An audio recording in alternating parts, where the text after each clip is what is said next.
This is the brand new Team Associated RC10 4-wheel drive kit, and there's a bit of controversy associated with this.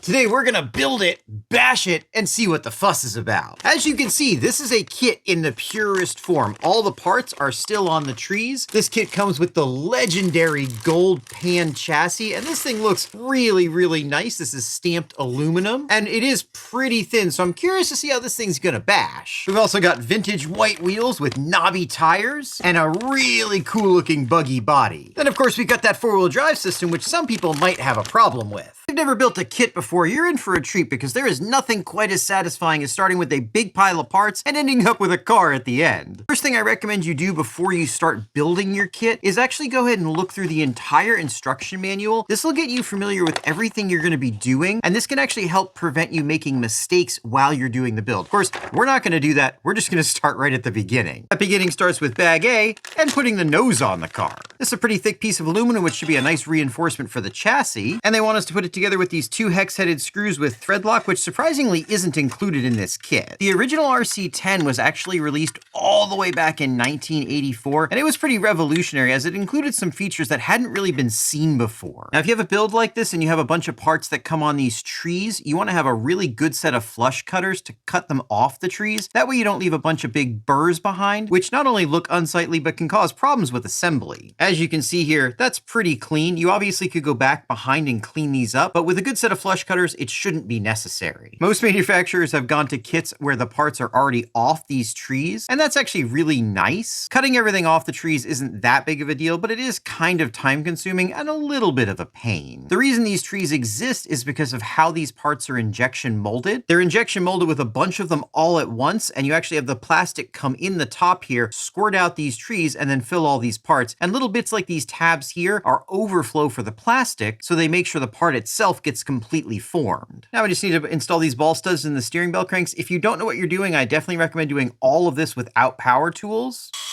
as it's very easy to either go too fast and melt the plastic or go too far and strip something out.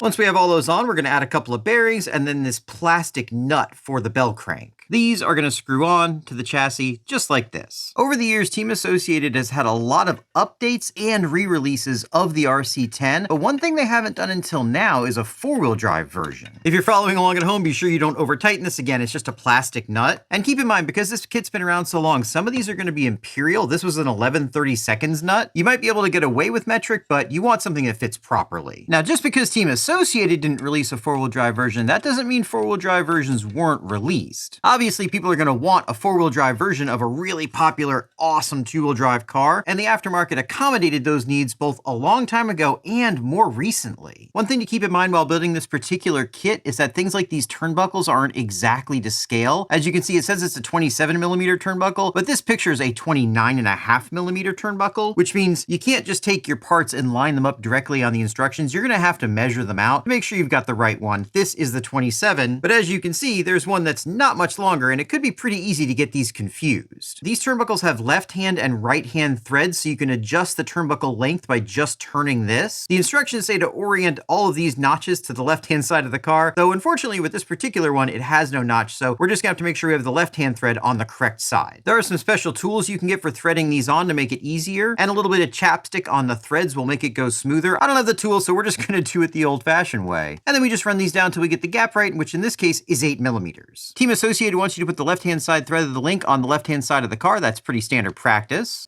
And now that steering's coming together. She feels nice and smooth with those bearings. And now we're gonna put the chassis aside and work on bag B, which has a lot of parts in it. First thing we're gonna be assembling here is the differential, and this is actually a ball differential. If you're not familiar with how a ball differential works, this is gonna be a surprise because it's very, very different from how a regular gear differential works. One thing you definitely wanna do is make sure you stay very organized when building something like this. There's gonna be a ton of parts all over the place, and you really don't wanna lose anything. And even though these parts are gonna be on trees, some of them may have already fallen off, which is something you need to keep an eye on, again, so you don't lose parts. And you also want to be really careful because as you can see, some of the parts on these ball diffs are very, very small. There are also 2 different kinds of grease you're going to be using on these ball diffs. These are very different and you don't want to get them mixed up. This clear grease actually has a friction modifier in it that makes the ball diff work properly, whereas this black grease is basically just standard grease for bearings that don't need that. These washers that go on the outdrives are actually bearing races, and they want us to use a little bit of that special diff lube on the back side of of these washers. That's probably just to keep them in place. Now for the really fiddly part, we're going to assemble this teeny tiny thrust washer on this bolt. We start with one of the thrust washer races. You can see the part that the bearings go in because it's concave. That's going to go up. To that, we're going to add a touch of the black grease. Then the bearing, it doesn't matter which way this one goes on. A touch more of that grease. And then the other bearing race. And as you can see, we've made a complete bearing on this screw now. That'll be important later. Next thing we want is our actual differential gear, which we're going to put onto the outdrive that we put together earlier. And then we're going to add some of this special grease to each one of these slots. This is where the balls for the ball diff are going to go. And once we have that all greased up, we're going to take these little carbide balls and put them in each one of the slots to be held in by the grease. These balls are where the ball diff gets its name from, and they're what actually allow the differential action to work. I'm not sure if ball diffs or gear diffs came out first in RC racing, but these ball diffs have been around a very long time. They are tunable, though they're a bit more susceptible to contamination and wear than a regular gear differential is, which is why most RC cars use gear diffs today. This is fun to do though, and it's a bit of nostalgia for the way things used to be 20 years ago. Speaking of 20 years ago, there have been four-wheel drive aftermarket kits available for the RC10 for a very long time. As you can see, this kit from MIP came out in 1998, and it actually uses a chain to get the energy to the front wheels. That wasn't super uncommon back then. It definitely is a cool looking setup, which might actually be familiar as we move along on this build. And once we get those in there, we're going to put the outdrive cup behind it, put our screw with bearing through, add another bearing to the gear itself, and then install the other output cup. And you might start to see how this ball diff works now. To finish this up, we add a spring to this side and a T-nut. Of course, while MIP might have made one of the most famous four-wheel drive kits, they definitely didn't make the first one. I think that went to McAllister Racing back in 1985. I can't really find much information on it, but it appears as though they were the first to make a four-wheel drive kit. Now, speaking of four-wheel drive, I went ahead and made the front differential as well. And with these together, you can see how they work. You've got those balls there in the middle. The differential gets driven from this gear. The friction material prevents the balls from slipping, but the balls can rotate, which gives you your differential action. So our next step is going to be to take that front differential and put it in the front transmission. And to that, we're going to add the transmission input. This gear appears to be aluminum and this one's plastic. Nothing in the manual says anything about adding lubricant to these, so I guess I'm just going to leave them dry.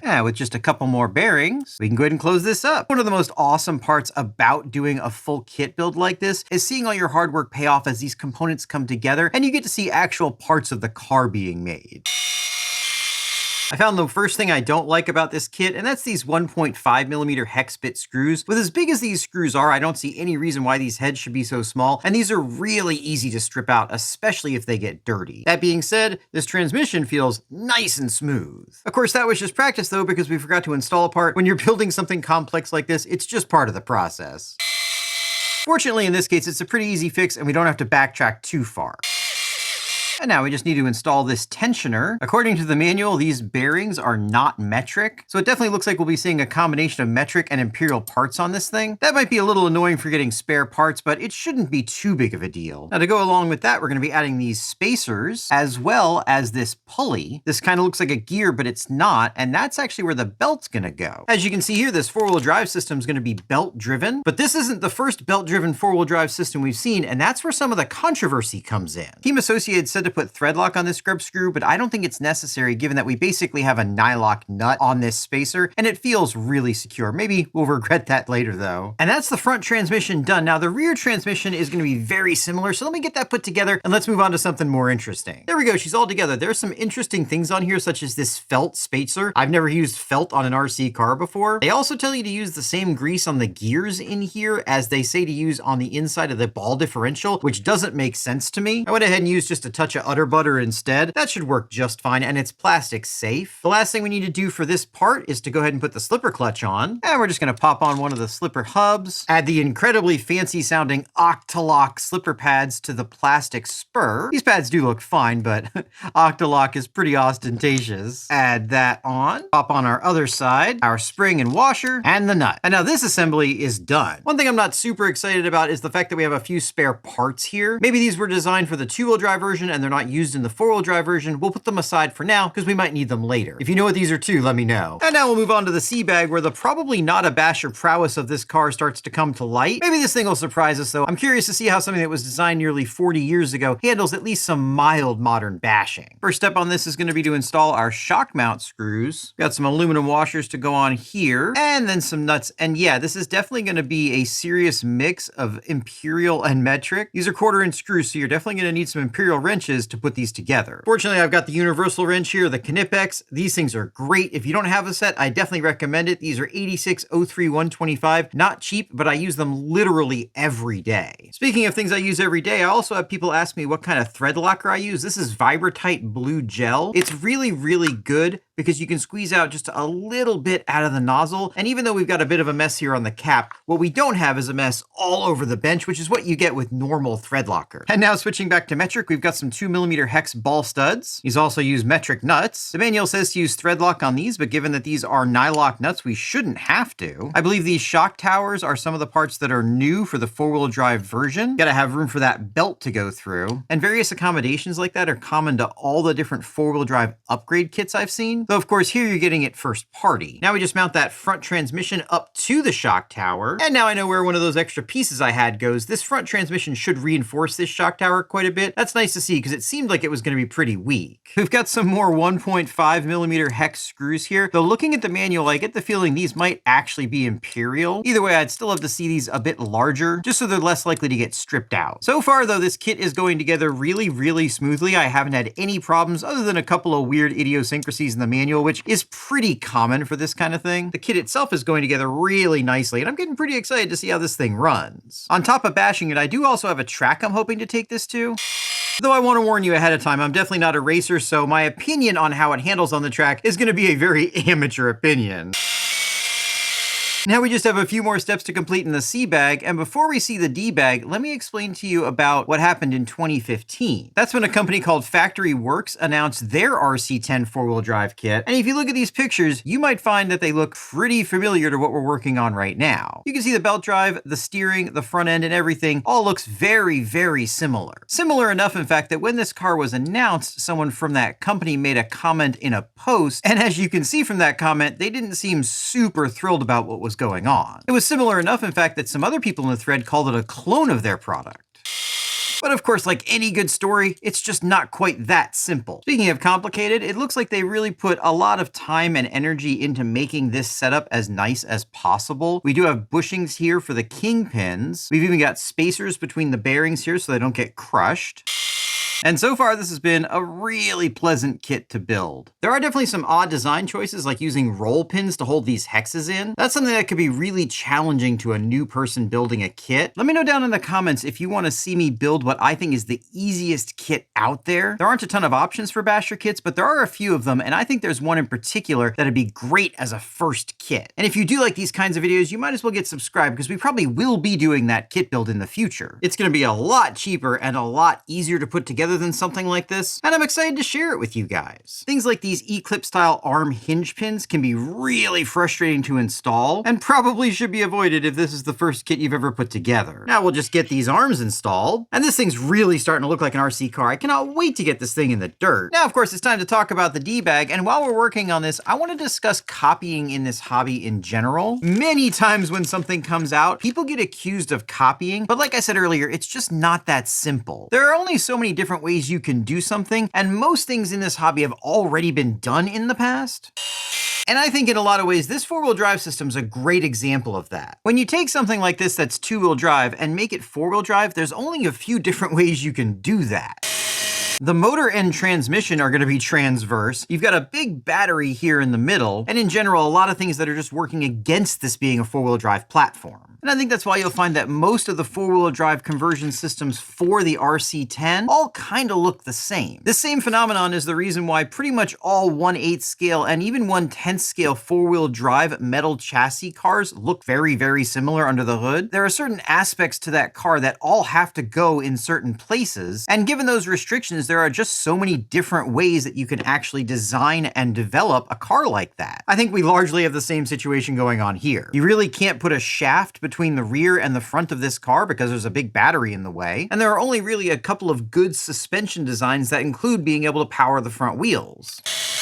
By the way, I do know I'm using the wrong bit for some of these screws. I've got the right bits on order, but I don't have them right now, so this is what we're going to deal with for now. I do recommend you use the right Imperial bits on this build, though. Back to the limitations of design, I suspect that's why pretty much every four-wheel drive system for the RC10 either uses a belt or, back in the day, maybe even a chain, because trying to get the power from the back to the front while missing everything here in the middle would probably be pretty tricky with some sort of shaft drive, especially given that everything's already laid out transverse, not longitudinal, and that's again why I suspect that most four-wheel drive RC10s pretty much look the same. So now that we've eliminated the D bag, let's move on to bag E. This includes all the rear suspension and driveline components, which is basically going to be the same as the front. So let me just do this off camera and I'll show you what it looks like. There we go, guys. Now this thing's really starting to look like something. I can't wait to see how this belt drive performs, but unfortunately the next step is a whole bunch of turnbuckle assembly, which again, I'm not going to make you sit through. So let me go ahead and get all these put together, then we'll move on to making the shocks. If you've never built one of these shocks, you're in for an experience because they're pretty weird. First thing we need is our installation tool. We put our retaining clip on that, then a spacer, an O-ring, another spacer, another O-ring, and then another spacer. We're going to add a couple drops of the included shock oil to this just to lubricate it. And then this whole thing gets pressed into the shock body from the top until it clicks, and then it's loaded in there. I've already put the piston on the shock shaft. We're going to put 3 down travel limiters on the bottom of that, and then the shock shaft goes into the shock. Now I'm going to put the sealing O-ring on the top. This is an emulsion style shock, so there is no bladder in the cap. Fill this up with some 50 weight, and then we're going to bleed it. I'm not going to do a super awesome job of bleeding this. This car is not going to be designed to win any world championships, so we're just going to get most of the air out of it. Pop the cap on part way, push our shock shaft in, and while holding that in, put the cap on the rest of the way. Be careful, make sure that this O-ring actually goes under the shock cap. It tries to squirt out if you're not careful, so just make sure it gets in there, and there we go. Feels pretty good. There's a little bit of air in there, but not too much. And we just put our shock bottom on. Hold on to the shock shaft with our trusty shock pliers. You can get a set of these on Amazon. I strongly recommend getting them. They not only are great for holding shock shafts because they're made of aluminum, but they're also good for putting ball ends in. We're just going to screw this on until we feel it stop right there. Make sure we don't have a bunch of internal pressure. And nope, that feels good. Then we're going to put our ride height adjustment collar on here, our spring, and then our lower shock perch. These are pretty nice because they actually have a pretty deep recess in them, which should help hold them on better than ones that have a shallow recess. Finally, we'll put our retainer screw in the shock ride height collar,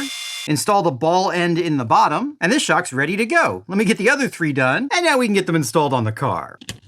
Man, guys, as we get this thing closer to being fully assembled, I can definitely understand the appeal. This thing is stunning. I actually already got these tires mounted up on the wheels. Let's get these popped on real quick and get a preview of what this thing's gonna look like. Yeah, this thing's gonna be awesome. Let's get it finished up. To do that, we just need to install these front reinforcement tubes, the battery tray, battery hold downs, and now the only thing we have left is to install the electronics. Pretty much any 540 or 550 can size motor will fit back here. We're just gonna use this Quick Run 3652, but with this belt in the way, ESC selection is gonna be a bit more tricky. I was planning on running this 10BL60, but it won't actually fit, and neither will most of the other ESCs that I have. Fortunately, this Castle Cobra 10 will just squeak in here, and whereas it is complete overkill for this buggy, it should work. And that's the electronics installed. I noticed one really weird thing with the motor mount. The bottom mount is just a hole, and the top mount is a straight slot. From a physics standpoint, that doesn't work for adjustment. If you have a single hole down here, you need an arc up here, and I actually really struggled to get my mesh correct because of that. For people that are familiar with the RC10, let me know down in the comments, is this some sort of historically accurate thing, or have they really not fixed this over the last 40 years? The last thing we need to address is the body. Unlike most modern bodies, this is not pre-cut. They do give you cut lines, and this is actually pretty easy to do. I'm just gonna take a brand new razor blade. Be careful, razor blades are very sharp, and I'm gonna cut a score line around all of these guidelines. Now, all I'm gonna do is just cut right up to that guideline, and then these pieces should snap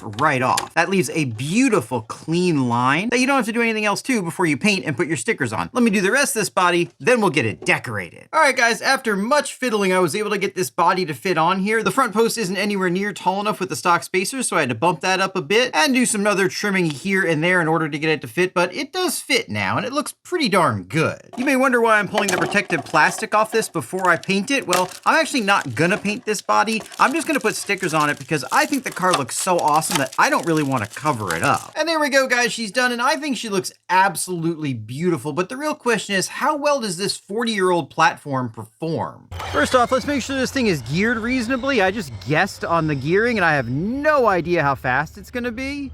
Hopefully it'll be fast enough for some track use and some general bashing, and oh yeah, that's gonna be just fine. That feels like about 35 miles an hour, which for something like this should work absolutely perfectly. And this thing is very stable, especially for how old of a design it is. Let's get one more pass on that.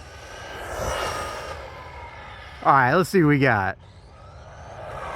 38, that should be plenty. Let's see how it does on the track. All right, guys, now I'm gonna warn you, this is my very first time ever driving on a racetrack, so as you can see, I'm probably gonna hit things and I'm gonna do a really bad job of this, but it should be fun. And being as though this is a pretty technical track, it should give this thing a pretty good test. Now, obviously, like I said, I am definitely not going to be good at this, but it should give us a decent idea of how this thing drives. And surprisingly, it feels kind of like a modern car.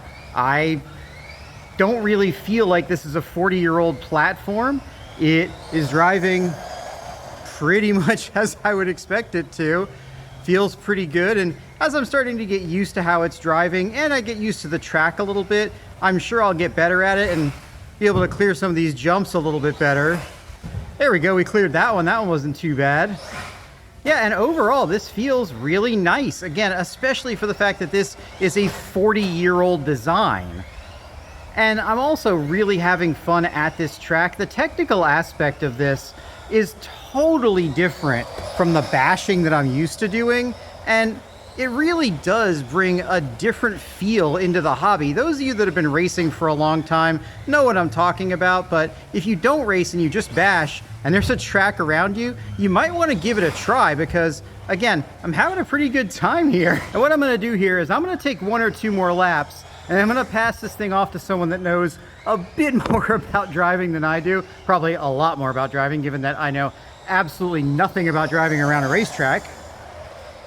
Other than the fact that it's putting a smile on my face. And like I've said in previous videos, as long as whatever you're doing is putting a smile on your face, you're doing a good job at it.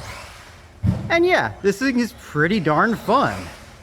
Whoop. All right, we've got someone that actually knows what they're doing driving it now, and it's probably gonna go a lot better than what I was doing, so I'm just gonna record and watch him and see what this thing can really do.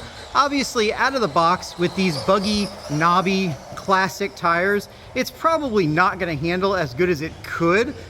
If you got some modern tires on it, I'm sure it would be a lot better, but again, it does seem like it's handling pretty darn well around this track. Yeah, overall, guys, I think this thing is really awesome. Now, let's go see how it does with some bashing. Now, just to warn you ahead of time, I genuinely have no idea how this is gonna go. We're gonna try and take it fairly easy on this because, again, this is a 40-year-old platform and it was never really designed to be bashed hard, but as you can see, we're definitely getting a decent little bash out of it so far. It definitely can tear up the dirt. 4-wheel drive helps it get plenty of traction. Get a good straight shot there. Yeah, it actually handles really well. It's nice and flat. And just like at the track, obviously it's gonna be able to do some basic small jumps and crashes. It's got plenty of power on 2S to kick up some nice rooster tails. And I guess we need to try a bit of a bigger jump. Yeah, okay, it did that jump no problem. Let's try that again. Being a race car, again, it does handle well, especially for how old it is. I'm not really getting the wheel speed I need in order to be able to have great air control. That's probably just a gearing problem. Or maybe a skill problem on my side. Overall though, yeah, this car is definitely bashable, and whereas it's definitely not going to be up to the durability of a modern bashing platform, you can have fun with this on the track and off the track. So there we go, guys, the Team Associated RC10 4-wheel drive kit. Overall, I really like this, but before I give my final thoughts, let's talk about whether or not this 4-wheel drive kit is a copy of other 4-wheel drive kits. The answer is yes and no. Like I said earlier, there are limited ways to make this into four-wheel drive, and having a belt or chain over the top of the battery is probably the smartest way to do it. It's been done multiple times before, and it's been done again here. So in that way, sure, it's maybe a copy, but ultimately they might just be copying themselves, because if you see here, in 1985, Team Associated actually released a prototype of this vehicle in four-wheel drive, and the prototype looks very similar to all the other systems that we've seen. And even though this system looks very similar to a bunch of other ones, especially given that they came out with a similar setup very early on, I wouldn't say that they stole this design. This design is just out there, and it's what they decided to use. As far as the car itself, the kit was fun to build, though a bit challenging. There were some things that didn't quite work the way they were supposed to. But the finished product is great. I had fun on the track, even though it was my first time on the track. The gentleman I had drive said he really liked it, that only the tires were really holding it back. And it even bashed okay. We did a few jumps, we bashed around, threw up some rooster tails. It's still in one piece. I did have the belt jump off at some point, and I suspect that was in a hard crash when the chassis flexed, because that belt gets really loose when the chassis flexes, and that's one of the downsides of having a setup like this. But overall, I had a really good time with this thing. I'm glad you joined me for this adventure. Why don't you join me on one of these adventures?